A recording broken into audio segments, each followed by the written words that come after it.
So remember, you're a singer, so you've got to have a microphone near your mouth to... No cup in it. So we can hear you, okay? Yeah.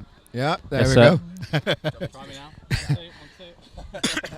Fucking singers. Hate hard work. 1, 2. Got test? 1, 2. Oh, that 1, sounds 2. ace. That sounds ace. 1, 2. That sounds ace. Ladies and gentlemen, welcome back to the first edition of the RGM Experience that's outside and with real people. In person. In person, yeah, it's the first one in fucking ages. This feels good. I'm with the Covasettes guys. It's 30 degrees and we're happy to be here. I don't know Yeah. about you, Matt. I was going to say, the meter rule is gone. It's brilliant. Well, we're not in lockdown anymore, so it's No. all good. It's all good. We're just out of lockdown, and it's great to just be around humans again, isn't it? Yeah, we were saying this is the first real band thing we've done since 6th of January 2020, I think. Really, that far back? Yeah, that's the actual date, I think, yeah. On the way out, I had to remind myself I was the drummer, and I looked at him and said, "You're the singer. Don't forget. You don't do anything else. Just, remind ourselves of the roles." Yes. And then, it's just nice to be back doing band things. Really. Yeah, sure. You were saying this is going to be your first band thing back for all this time, so it's just nice to be back in person. And if you're enjoying this podcast at home, we're in sunny Dane Bank in Manchester, just enjoying a beer and just enjoying this weather, because you don't get this weather much in Manchester either, do you? No, well, it was £5 a pint though, so Yeah. I'm not quite Manchester prices, is it? Right, But it was all right. But it's nice to be back with you, Carl. Cause Sure. We've gigged and known you for what, 4 years? Long time, yeah, mate. Yeah. 5 years, something like that. I wanted to start with that because right at the beginning of a band journey is the time when promoters like myself and magazines start getting flooded with emails from people saying, you've got to listen to this band, you've got to listen to this band, and you get it a lot, and you can get quite, like, I don't know, it's a privilege to receive music and to receive new bands being sent to you, but sometimes it can be a bit of a pain in the arse because you're just busy. But when a band gets sent to you, and I want to talk about the journey of the band. I got sent your music and I listened to it and I thought, yeah, there's something about these guys. Even back then, back in the early days of when the band started, and your manager badgered me, and we got you on in Sheffield, and like that. Can you what are your days? What are your thoughts of the early days of being in a band at those times, and like getting out of town and just meeting me? I was gonna say it feels so different. It's hard to try and remember it, obviously, because it's been a year and a half ago since we actually did any sort of things that are like top level at what we've been playing at. But going back to the early days, it was just nice to get out into Manchester. We played, our first gig was a birthday party in Little Glossop, Greater Manchester, for those who are not around here. And I think we got our first proper gig in the centre of Manchester, and we were like, boys, this is it. We're going places. And it was like we had our parents turn up and stuff, and then to get the call up to go to Sheffield, which is only an hour away. It was just like it was like travelling to a European tour for the first time. It was amazing. It was just getting in the car, the lads for an hour, and it was just like, it just seems such a long time ago now. But it's all part of the journey, isn't it? Bands of I was privileged to speak to Martin Atkins on a previous podcast in the old series, who used to be in Pill, and he lives in Chicago now, and he told me, he says, there's no guarantee that the people that are going to invest in your band are from the same place as what you are. And that's always stuck with me, that. So like even when I'm trying to grow RGM, I need to get out of Sheffield, I need to get out to Manchester, I need to find new audiences. So how important do you feel that is as a band to get out there really into the big old world and find new people? It's the hardest thing to crack, isn't it? Like a lot of bands crack their hometown and then they never crack anything else. But our thing was early on, straight away, we want to get out, gig everywhere we can, as much as we can. And I think we did a lot of gigs with you, didn't we, in Sheffield early doors? And it's where you cut your teeth. Like it's where you sort of make your mistakes. And like we played to a lot of empty rooms, didn't we? But then eventually you build up, and the next time you see a few more people come. And I think a lot of bands forget how important it is to get out and sort of try and sell tickets up and down the country. And in the long run, it helps you out a lot, I think. So when bands really, so back 4 years ago for you guys, and you're established Manchester band now, and you've got this tour, going on. So when you first started and you're doing these gigs, and bands watching this, looking for tips and stuff when they're watching this content, you've got to cut your teeth somewhere. You've got to be prepared to play the odd empty room now and again, and just play to the other bands that are on. You've got to get out there and meet new promoters, meet new people, meet new fans, and just spread the word in any way possible, and just risk it costing you a bit of money every now and again just to get out there as well. And it's important. Yeah, and I think our one rule we've always said is you get something out of everything if you do it right in music. And like whether it's meeting you for the first time or getting along with you, because if we were that band who turned up later being arseholes and then left and never spoke to you again, we'd never be doing this. So it's like it's about, I suppose, leaving an impression-ish or being decent. And I think it's just being decent, innit, and getting along with people. And because something comes with everything. At least you meet people then who can give you something down the line, I guess. Well, you meet people on the way up too. So we were relatively, new to doing what we do at RGM. So there's, exactly what you said. I've met people like the first car interview I did with John McClure at Red and the Makers. That opened up opportunities for me to interview Sean Ryder and do new series of podcasts and just create this content and this vibe that I'm trying to push out on RGM. So just be nice to people on the way up, because it's a small community, the music industry, and everyone knows everyone. Yeah, and you only realise that slightly later on. But if you can realise that too late, though, you can. And we're in a right, aren't we? Yeah, I was going to say, early doors, we found that out because I'm not going to mention any names, but we've come across one or two bands where to this day they're not even a band anymore. Go on, name them then. No. I know. Okay, fair enough. I can't do it. If Red rag to a bull, mate. If they're watching, still dreaming about a music career, which they don't now have. No, but we still to this day we comment about them and we say, "Oh, remember such and such a band," because they had such a lasting impression with us for the bad, wrong reasons. Sure. But I could mention so many other bands what we've worked with, and promoters as well who have been really good to us and fair to us, who have turned up on time. They've looked after us, bands included with this, and it's just like, just be decent. It's not hard. Just be nice. Turn up on time. Do what you're told, and it'll help you out so much more. Sure. But I'll say that, Carl. I think we were half an hour late today, weren't we? So. Well, it's fine. I had a breakdown about my car anyway, and nearly had to rearrange and all that. I've had my own little meltdown. But this is part of it, isn't it? It's the music industry. Nothing really goes to plan. No one's reliable in the music industry. No. So I'd consider you guys now too big, really, for the kind of stages that we do, because you've progressed as a band over the last few years. So how are you feeling? How does it feel to you guys now to be progressing through the industry and having your own tour all over the country, headline gigs and your Manchester gigs, and selling out Manchester gigs as standard now?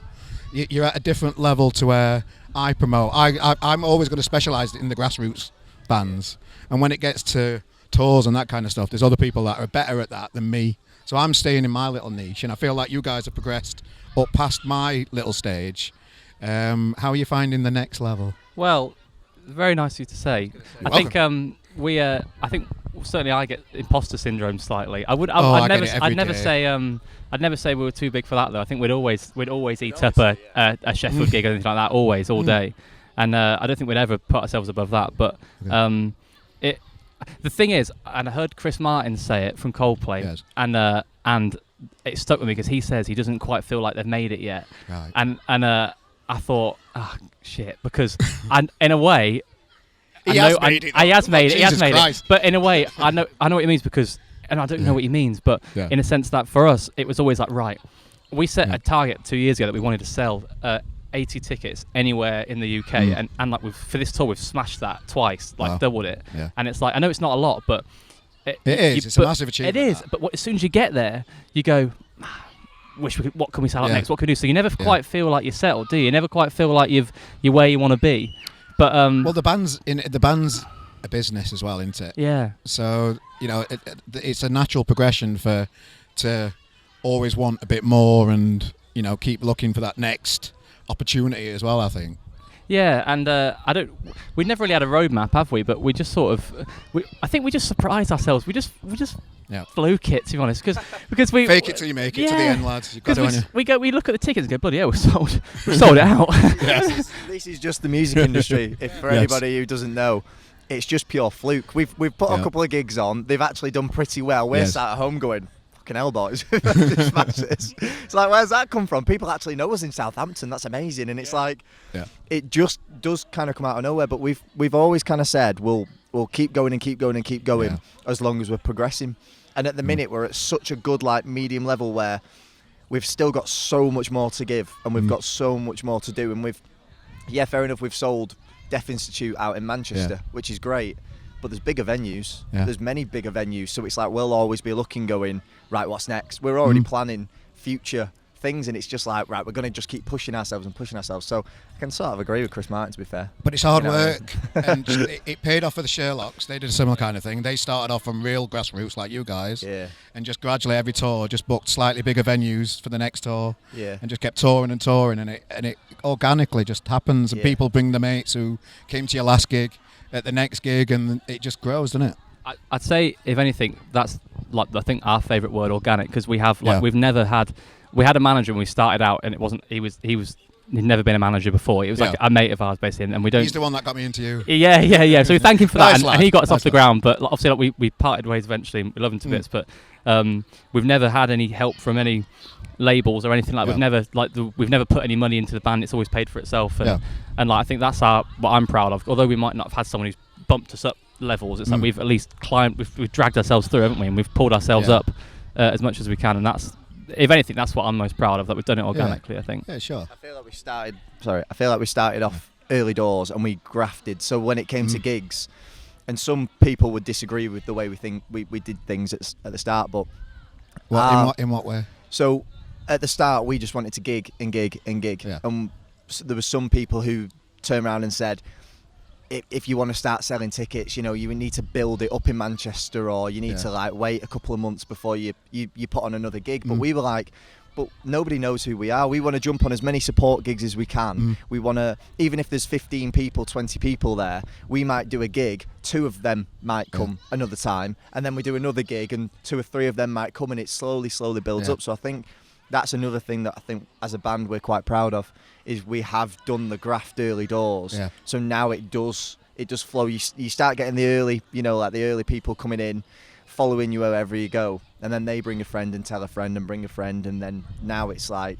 it seems to be flowing so much smoother and quicker when it comes to releasing tickets for gigs and stuff. So do you think about it a lot more now? You're more picky and choosy on what you accept? You're more efficient as a band, really? Yeah, absolutely. Like we like I said, going back to our like what we've set as goals and targets and stuff, we wouldn't ever go backwards. We only look to go forward. So it's like, now we've done this tour, we've sold out tickets, we want to look at the next time we do this. We want to try and sell 50 more tickets everywhere else we go, or 100 more tickets. So we just keep pushing ourselves.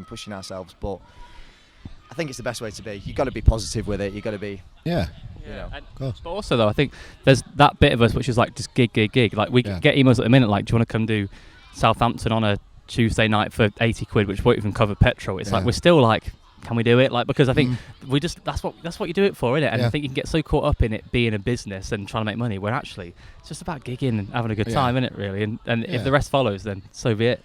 So how do you find it on a personal level? Do you have to work still and fitting touring and things around work? How do you work through all that? Well, I saw someone say the other day about the biggest part of being in the music industry is pretending that you don't have peasant jobs, and I totally agree. And we all work, and it's hard because life comes calling a bit, and I think you see. One thing we said the other day is that all you have to do is outlast other bands because they just drop like flies. And I suppose COVID's not helped, but we all work and it becomes tough because like to tour now we have to book time off, and it's like, not that you ever want to admit that to people in a way, but it's like because you don't earn enough money in the music industry to do it full time until you reach a very high point. But we do it because we love it, don't we? I was going to say, you don't see Chris Martin booking off his weekend shift at Sainsbury's to go, sorry boys, we're just playing Wembley this weekend. But we're at that stage, unfortunately, where it doesn't pay for itself. Like, personally, we can't really take anything of it, which I think I'm quite proud of as well for us, because everything we do earn goes straight back into us. So I think it just keeps itself going. We don't lose out any money on it, but unfortunately we do have to have, as Chris would say, peasant job. But we still live the rockstar lifestyle at the weekends. It's just through the week where working the 9 to 5 and stuff. People don't know who you are on the trams, and you're looking going, no. But yeah, it's the holy grail, isn't it? Just being able to make a living from music. Yeah. Must be just the holy grail, because from streaming and all that kind of stuff, the argument's being had about how much artists get from streaming, but it can get your music out to a worldwide audience. That's Spotify's argument, I suppose. Yeah. And they might pay you 0.0006 for each fucking stream or whatever you get. So that's music out there in the world is never going to create enough income for you all to pay your rent. No. So the music industry is a bit of a t-shirt selling business as well, isn't it? With merch and having an identity out there. How do you manage that side of it? It is the a boring t-shirt. side. It is a t-shirt. Yeah, you know what? I think that's where we fall down, because when it comes to the business money making side, that's where we sort of get bored a bit. Yeah. And I think it is. You're right though. It is about selling merch, and you're never going to make money off your streams. But I agree with what you're saying, that it is I don't want to say a double-edged sword, but the beauty of it is that we have listeners in Brazil and in Argentina and stuff, which we'd never have if that didn't exist. So I kind of take that as it is. And music is free now, isn't it? Let's be honest. Music isn't something you pay for anymore, and that's fine with me. Yeah.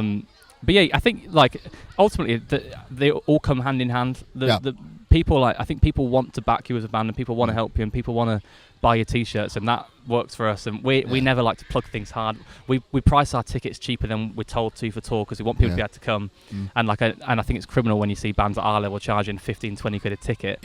Our tour is £8, and we did it because, and I remember having a chat about it, we did it because it's like we know what it's like to be students or whatever, and like not be able to afford everything, and we're like, fuck it, if it's £8, then come see us. You know what I mean? And I think that's maybe we fall down a little bit, but it's always been about just the music for us as opposed to anything else. I was going to say, just going back to saying music's free.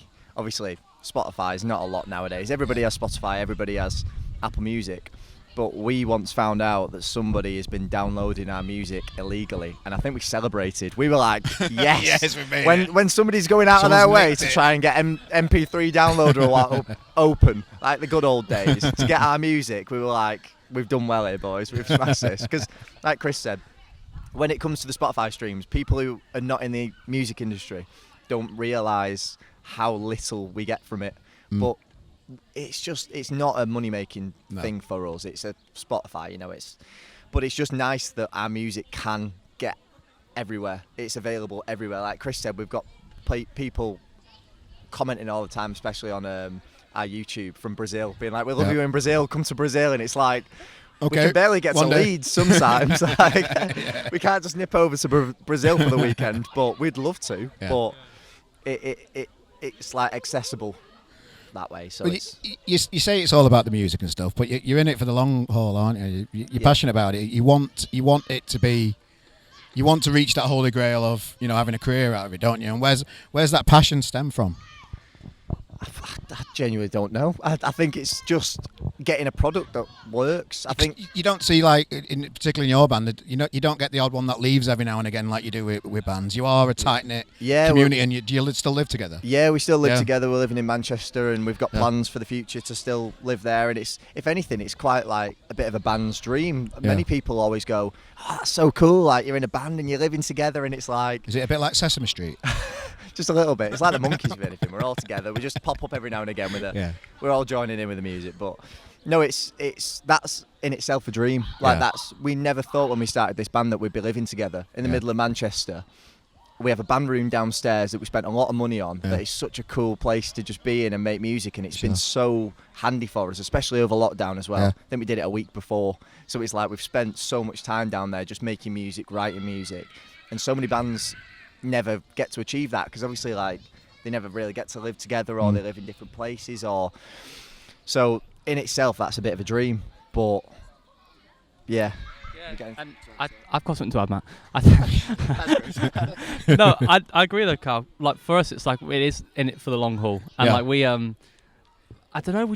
I think it's we've all agreed it's our purpose. Yeah. Like, we don't want to stop. Like, we actually don't want to. And I can't see if I didn't have the band in my life, then I don't think I'd be in. I don't think I'd do anything. Like, and we want to make it, and I think we've lived together so long now. Like we don't have band arguments or anything like because we're just like best pals, aren't we? All of us. Well, that's now? what I'm going to ask. Living together. Yeah. Who's the most annoying one out of you? Living when you live together. Probably me. Go on. I'm just 100% energy all the time. I think it's the drummer Just thing. chill I think out, it mate. is. I think it is. Is he always tapping and that on the shit? I have my moments, but it's just like when Chris comes back, I'm like, what are you up to?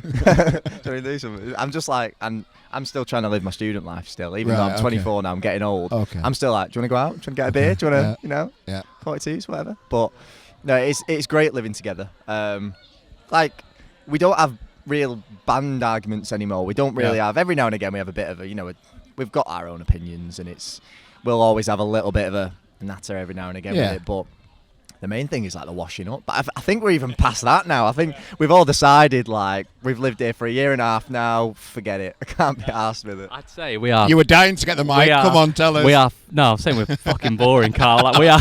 Like honestly, like I think people think it's a certain way that we wake up and sing Top Drawer when we come out of the shower in the morning. But honestly, we just sort of wake up like, all right, band practice tonight, yeah. I was gonna say we're just like getting drunk every night, smashing them back, being like, let's write another banger, let's go for the next Wonderwall, and it's not.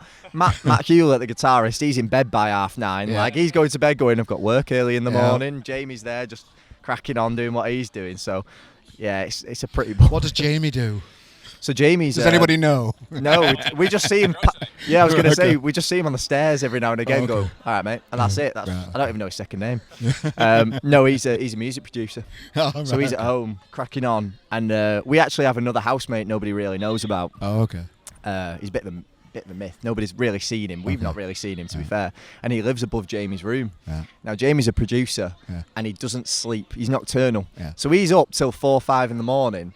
And all you can hear throughout the house is just a metronome, just like poor Andy who lives above him has to sleep through that. Jesus. And we have every now and again when he's recording something or someone, we have a reamp day where he sets up the amps to the loudest volume and blast it through the house. So it's like, we'll go out for that. We'll go to the pub or something. We'll disappear. I think he's been doing it today, actually. But he's got like a heavy metal band in at the minute. So this is why we're here, to be honest. It was either that or come see you. And so that's we thought, yeah. Wow. So we're avoiding them. We're good with our neighbours, though. Our neighbours like us, luckily. We've not had any Ed, complaints. we love you, Ed. So what's it like? God, what were we going to say then? I had a right good question. Was it about my voice? How good I am? No, it's singing about. Do you know good what? looks. Do you know when you know when there's a Covasettes, when there's some new music or there's an announcement coming out? Bands like to announce that they've got an announcement, don't they? Yeah. It's a bit of a bugbear of mine. I'm a bit bored. Announcement 7 p.m. Friday. Yeah. It's going to be massive. I'm a bit bored of them. Biggest one yet. Yeah. You're not going to believe this. Yeah. And it's usually a new single or a gig that's happening, isn't it? Bands stop doing that. Be more imaginative. I'm bored of seeing that to death. Shit. You're gonna have to rethink this whole. No, I mean, but you don't need that through Covasettes. You know when there's something. Hello. Thanks. We're in a beer garden. We're in the beer. we're in the real world. So the. Can we bleep that? You know when there's a Covasettes single out because the branding's there. How did you come across how you've marketed yourself online with that kind of stuff? What we do is, a friend from home called Carl Thompson is an artist. Yeah. So what we do is, I text Carl and I say, we're putting a single out on the 6th of August. Yeah. That's true. And we need artwork. This is what the song's about. Here's a song. Can you do it? And he texts me back a week later saying, here it is. Yeah. And it's just unbelievable piece of masterpiece. Yeah. And we go, sound. Nice one. And then we just post it. And sometimes I'll say, can we maybe make it a bit like this? Yeah. But he's just a genius. Yeah. And if we don't have Carl, we lose all our identity because he does all our branding. He doesn't do the branding, but we brand ourselves off his artwork for each single. Sure. So that's been a big thing of ours. We try and rebrand for every new song we do, and it's getting harder the more we go. But I was speaking to the Red Rum Club, and they're on the 3rd album now, just coming out. I'm not sure when this podcast's going to be out, so I don't know if the album's out, but they're doing really well at online stuff and creating individual identities for each different stage of the career. So first album looked completely different to the 3rd album, and it just looks great. And I'm just wondering how bands manage that, because it's one of the hardest things to do, to stay alive online, particularly through the pandemic where everybody's had to do something. It's just with us, it's Chris's creative genius. We give him an good, hour. Good old Chris. He goes into his room for an hour, and the next minute there's a tweet just banged up. I see it on my phone. I didn't even realise he was tweeting tonight. I just see it on my phone and go, I rate that. I'll send a screenshot to the chat going, good banter that, that's good. Yeah. But going back to what Chris was saying about Carl and our artwork, we actually do drop hints when we're about to release some new music, and we basically have a border, or we change the colour. We've done it throughout. Everything's black and white on our Instagram, for example, and then we'll change the colour, or we'll put a border around it. And every now and again you get a comment being like, oh, new music's coming, like people have started to click on. Yeah. So if you don't already know, when there's a border or it's changed colour, there's new music coming. This is an announcement Friday 7 p.m. Biggest one yet. Can't wait. But do you agree with me with that? It's quite it's unoriginal. A lot of bands are doing it just because they don't know what else to do as well. I agree. But also it's like I think because when you're releasing a song. So, for example, when we finish the song, you have to leave it. It's not the end of the world, bands, by the way, to do it. You know. No, and I'm about to stand up for you. You have to. There's bands at home going. Yeah, you have to wait like 4 or 6 weeks before you can actually release it because you have to put it on Spotify and things. So by the time you've finished it, you've been working on the fucker for about 3 months. Yeah. So you're like, Friday, come on, I'm about to tell you this. I've been thinking about this for months. Yeah. So, but I agree, and maybe there's more ways of being original for sure. Yeah. I'm still going to do it for the next one though. No, well, and I'll tag you as well. Yeah, that's all right. I'll share it. It's all good. I'll share you and take the piss. So, life after lockdown. Here we are. We're out in the big old world. We're in a beer garden. The real world has just attempted to. I might go back to Zoom after that little thing that happened then. Yeah, you don't get that in the Zoom call. No, it's. People are just excited to see these things happening again, aren't they? I don't think we've ever been heckled on an interview before. We have Derby, 2017, 18. Go on. That was it. I think someone just shouted something, not quite as good as him, but we have been heckled a few times. He's thought about that. He was waiting for the day. His life is complete now. He's always wanted to say that, He follows us around every gig. He's fucking well annoying. So this tour's happening at the minute, what's in the pipeline for after this tour that you're on at the minute? Just the boring a bigger tour. Another tour, yeah. A bigger tour because we've sold out almost 5 of the 7 gigs. Yeah. One being Southampton, which is mad because we never played there before. Lads. Thanks, mate. You deserve it. Thanks. And so it's like now it's like right, let's go because we had so much momentum before we stopped, and we've kind of lost that bit and dipped, and so now we just want to absolutely plow through and see if we can just lift it because I think we're all now like, let's break now, let's smash it now, let's jump up a level, and we're up for it. So it's just more tour. We released 2 songs last year, and that's not really good enough. So we've got a lot of music planned as well, and we've written albums in lockdown. So we're good to go. Do you think you'll do an album? We've got one, but whether we'll do it or we'll split it up, I don't know, because music's weird now, isn't it? But we'd love to.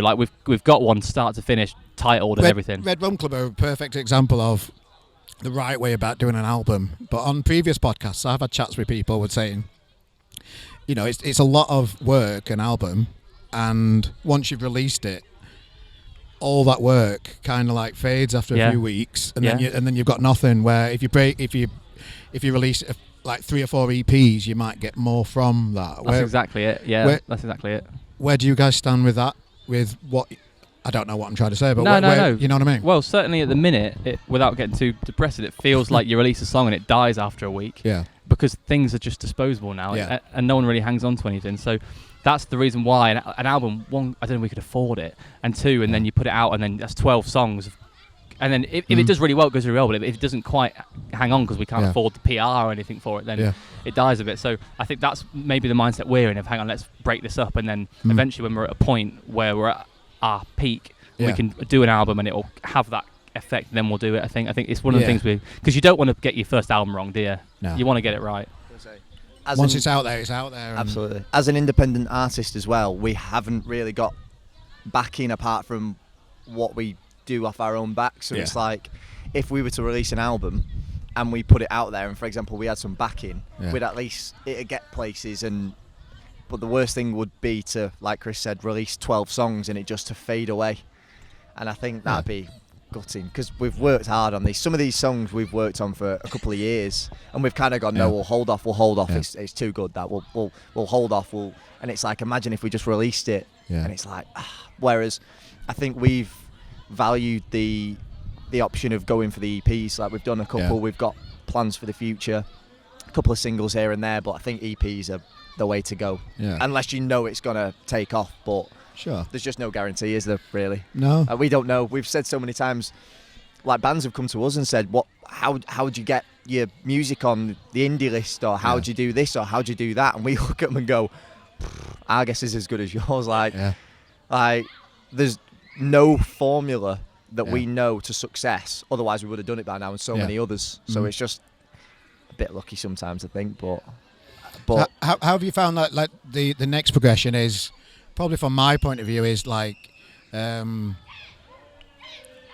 Is the bigger promoters that take generally a higher percentage of the ticket money, but they can get you bigger gigs and potentially bigger audiences. Yeah.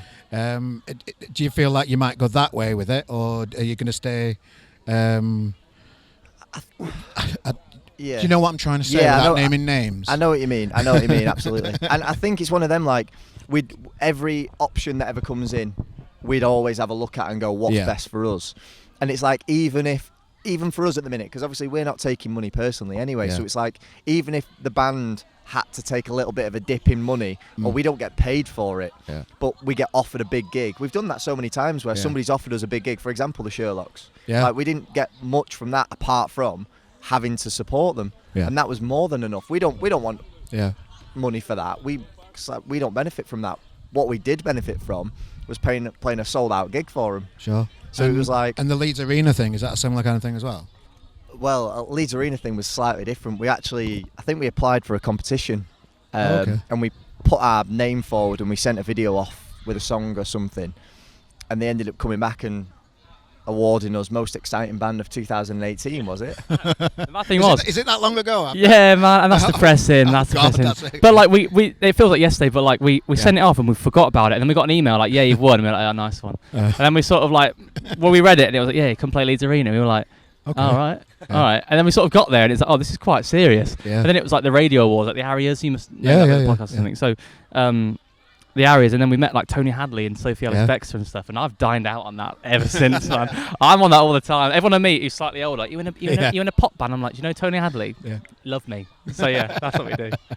What was it like just playing the bigger stages? Was it hard? Because I've spoke to bands that have, on the way up, and then they're used to playing the smaller stages, but then you get this big, massive stage, and everybody's feels too far apart from each other. A little bit, or the sound's completely different because you've got to rely on your monitors. Yeah, for us though, like, we were up for it. I think that for me was a moment when I was like, we could do this. Like, we could take it that far. I think we supported Sherlock's on the Leeds Arena on the Friday, Sherlock's on the Saturday, and like proper good weekend for us. And I remember playing Leeds Arena, like, you know what, like, we could do that, like, we could, and like, I think you step up to it, do you know what I mean? Like, and obviously it takes a little bit of adjustment, but the whole thing, and like the bigger stages that we had pyro and stuff, and I was like, we could like, I definitely do that. Deal with that. I was gonna say, going back to the pyro, they didn't tell us about that. No. So we were in front of we've got like Ronan Keating in the audience, right? And he's there at the front going away on his guitar. Next minute, these pyros shoot up. Everybody's like, what's going on? It was amazing, but I'm at the back. I just watch what they're doing. But in terms of like, obviously I've seen them on small stages, I've seen them on big stages. I feel like we filled it quite well. I feel like we did very well, and we got there first, I think. So we got centre stage as well. Tony Hadley's over there in the corner somewhere, and the other band were in the corner, and they were like, "No, you're centre stage," and we were like, "Nice, what? Like, that's unbelievable." But what did Tony say to you after you watching you? Gold. No. Best reply. I've been waiting to say that for years. Yes. No, he didn't say much. He didn't care for us. Did he not? He likes his G&T. Okay. He had a can I say this? He had his every gig you have this is RGM, anything goes. You can say anything, mate. He had, if you do a big gig, you get like a runner, so like someone gets your stuff. So our one, we just said, come and eat your dinner with us. Like, we don't need anything. We got some Haribos. Tony Hadley had G&Ts, but he didn't have any lemons, so he sent the runner off to Tesco's to get me sliced lemons. So they brought back, I think it was like frozen lemons or something. So he was like, no. So he sent him away again to get fresh sliced lemons for his G&T, so he weren't going to play. And I'm there thinking, we got this all wrong. Like, we should be going, right, get us fucking... we'll only drink Peronis or something. I think at one point we asked for a table, because we had our sound guy, Daryl, love him to bits, he comes everywhere. He came and was like, I'm going to video it for you. And we've actually done like a for our single Wild. We did like a behind the scenes of the area, so you can kind of see what it was about. And he filmed it all, and he was like, I could really do with a table. So we kind of went, excuse me, is it all right if we could just get a table? And they were like, table, yep, table. And they literally got a table in out of nowhere, and we were going, Jesus, we could really do well here. And then we speak to the other bands, and they'd sent their runners off to get them like fresh pizza and like Pizza Express and stuff. And we were like, why? We should have just had a pizza. I know, but it's not us. It's not us. We had Haribo and some beer, and we were actually in the in the crew canteen. And all the crew were there, and we're sat there just having a bit of a chat. And all these other bands are living it up, having Pizza Express delivered to them, and they wanted the menus, and some of them weren't even allowing the runners to go in the room. The manager was like, not for us. We were like, get in here with us. We actually had 2 of them, they were brothers. And we got them in the room. Crack a beer. You know, we got a full fridge here. We got grapes in there. Help yourself. We're going to get you sacked tonight, boy. Literally. And they were. It was kind of sad to see, because they were so grateful for us to just go, come in and have a beer. And hey lads, he's back. Heyo. He's back. You don't get this on fucking Zoom. Live television. I'll say, right, that wasn't really funny the first time. The second time, it really did get to me. To do the same again the second time, okay. But no, it was nice, wasn't it? It was, and we'd love to be back at Leeds Arena, and I think we peaked too early, 2018. Nah. Yeah. No, it's great. Like you're still humble. You're still out there, still loving it. You're in it for the right reasons. You're doing it your way, which I really admire. Thanks. And I think it's it works for you. It's paying off for you, and I just wish you all the best for the future. And we're going to be keeping a close eye on what you're up to at RGM, lads. If that's all right with you. Well, before we go, I've got a bone to pick. Go on. And I love RGM reviews, but I remember once we got one from you about Top Draw, and I remember it to this day because the lad says, I can confidently say this is not the music of their hearts. It feels like they've sold out. And that's our only song that's got nearly 1 million streams. So fuck you. No, I always ask for feedback on reviews and that kind of stuff. No, we like it. No, we like it. It's like an honest review. It is a good review, genuinely. Well, what I insist on all the writers on RGM is to be as honest as possible. Yeah, but if you're going to be honest, try and give some support to the band as well. Yeah. And he did, to be fair to him. Did they? Yeah, he did. Go on. Okay. He said we were great. He said singer's good looking. Drummer's all right. Song shit. But I think that shows the integrity of RGM a little bit, because I know you guys. People might sometimes accuse us of, you know this band, you're going to give them a favourable review. Yeah. There's none of that goes on in RGM. It don't matter if we know you or not. And I personally get stuck in the middle of things like that. So when I've got a band coming up in Manchester that's playing, and they didn't get a good review at all, and it put me in a bit of a weird position where I'm stuck in the middle. But that's just a good example of showing that with RGM there's no favoritism. If you apply to be, or if you PR people send us your music to get reviewed, we are going to be honest with you. And that's our integrity. You've got that as a band. Yeah, and it's the way music, to be, in it? Like you can't win them all. Subjective anyway. Yeah. Like something like your song, someone's gonna love it. And that's what it's about. And we eat that up. And you always remember the reviews that don't like you. You can't remember the good ones, can you? Never remember the good ones, but that's part of it. And it just made me laugh. That's cool. Yeah, that's all right. I accept that feedback. I was going to say it does show like the integrity for RGM, because I think it was another one. I'm not mentioning any names, but I read one once, and I don't think there was much positive outcome of it. Okay. And I remember reading it thinking, shit. If that was us, I think we'd all go home and cry. But it just shows you there's nothing worse than somebody just blowing smoke up your ass. No. Because they're there and they're going, yeah, they were good, they were fun, and it's like, I'd rather somebody come and say, this was a bit shit, that was a bit shit, but they did this very well. Yeah. Because then it actually shows that they care. But bands can be too quick in pretending things like that don't happen as well. Yeah. And I think that shows a weakness in a band where they just pretend something's not happened because they haven't heard what they want to hear. Yeah, as well, and we're not just to try and stroke the ego a little bit. And there's, I'd say 90% of blogs out there are people that are just like the idea of running a magazine, but they don't really have a plan, or they don't have the intelligence behind what they're doing to try and help bands. Where that's what we're trying to do with RGM, I think. Yeah. Yeah, absolutely. I think it's one of them. As a blog, obviously, you've got to understand that you're going to upset some people sometimes. Yeah. And as a band, you're putting your music out to the world. Yeah. there's some of the best songs in the world. People go, nah, I don't like it, it's shit. Yeah. And it's like, you have to understand that you're going to get ridiculed for it. Some people are going to hate it. Some people are going to slag it off. But at the end of the day, take something from that, but you also do it for the people who want to, grasp onto it and love it. And those people that pretend things don't happen tend to fall away after a couple of years. Yeah. Like, even in blogs, even in bands, it's the same thing. Yeah. People that are in it for the long haul and are passionate about it and don't care if everything doesn't go their way, go further, I think. Yeah. In life, not just music or blogging, in everything. I suppose it comes down to like being honest with yourself, isn't it? You've got to being honest. Like, you've got to like what you do at the core of it, and it's like us. We've got to release music that we like, and then the rest stems. And I suppose it works for you in the same way. I guess. Sure. Well, that's a nice, positive way to end a podcast, lads. See you later. Nice the world's one, fucked. ladies and gentlemen. Thanks for joining us down at the Boozer, down at Dane Bank in Denton, with the Covasettes. That's been another edition of the podcast. I'll see you next time. Nice one. Cheers, lads. Whose round is it, Carl? Mine. See you later. Cheers.